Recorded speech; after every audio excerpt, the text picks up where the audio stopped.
Anyar sa team nila Renz Abando. Anyang Red Booster tinambakan ng KCC. Malungkot na gabi para sa Anyang Red Boosters at sa mga sumusuporta kay Renz Abando matapos silang tambakan ng KCC sa larong tila sabay-sabay tinamaan ng malas at malamig na shooting ang buong koponan. Hawa-hawa ang pagiging maalat ng tira ng Anyang at sa buong laban, si Renz Abando at si O'Brien lang ang consistent na gumagawa ng paraan para makapuntos. Sa unang quarter pa lang, ramdam na agad ang kontrol ng KCC. Maaga nilang nakuha ang momentum at tila hindi nila inalintana ang depensa ni Abando. Sa unang 3 attempt ni Renz, airball ang kinalabasan, senyales ng hirap niya sa labas. Pero hindi siya nagpatinag, bumawi agad sa ilalim matapos makakuha ng rebound at makapag-convert ng 2 puntos para sa Anyang sa first quarter. Sa bandang 3-minute mark, nakikipagsabayan si Abando sa malaking import ng KCC, pero kahit anong pilit ng Anyang, hindi nila mapigilan ang tuloy-tuloy na arangkada ng kalaban. Lumobo agad sa 12 points ang kalamangan ng KCC. Sa 1-minute mark, muling sumubok ng 3 si Abando pero sablay pa rin.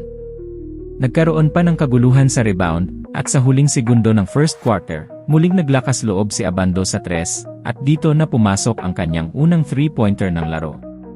Pagpasok ng second quarter, nagpakawala ulit si Abando ng 3, pero hindi pa rin niya makuha ang tuluyang rhythm mula sa labas. Agad naman siyang bumawi sa loob sa pamamagitan ng hustle at finishing sa ilalim.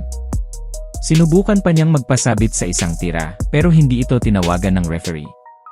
Sa puntong ito, tuluyan nang kumawala ang KCC, at natapos ang second quarter na may 25-point lead ang kalaban. Sa third quarter, bahagyang gumanda ang outside shooting ng Anyang at nakakonekta na sila sa ilang 3. Si Abando naman ay patuloy na kumukuha ng mahahalagang rebound na agad na nako-convert ng Anyang sa puntos. Magandang pagkakataon sana ito para makabawi at mag-cut ng deficit. Sa 4 na minutong natitira sa third quarter, nakakuha pa ng foul si Abando at naipasok ang 2 free throws. Pero ayaw talagang magpahabol ng KCC.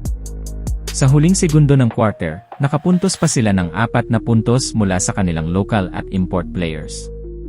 Kitang-kita rin ang frustration ni Renz Abando sa kanyang performance. Sa isang play, muntik pa siyang mabalian ng braso matapos bumagsak ng sabayan tumalon ng isang Korean player, malas lang at hindi niya naipasok ang free throw na sumunod. Sa huling bahagi ng laro, ipinasok na ng KCC si Will Navarro at agad siyang nagbigay ng impact.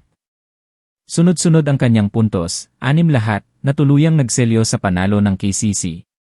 Sa huli, panalo ang KCC, at tinambakan nila ang Anyang Red Boosters. At ang tanong ngayon ng marami, ano na ang nangyari sa top 2 team ng KBL?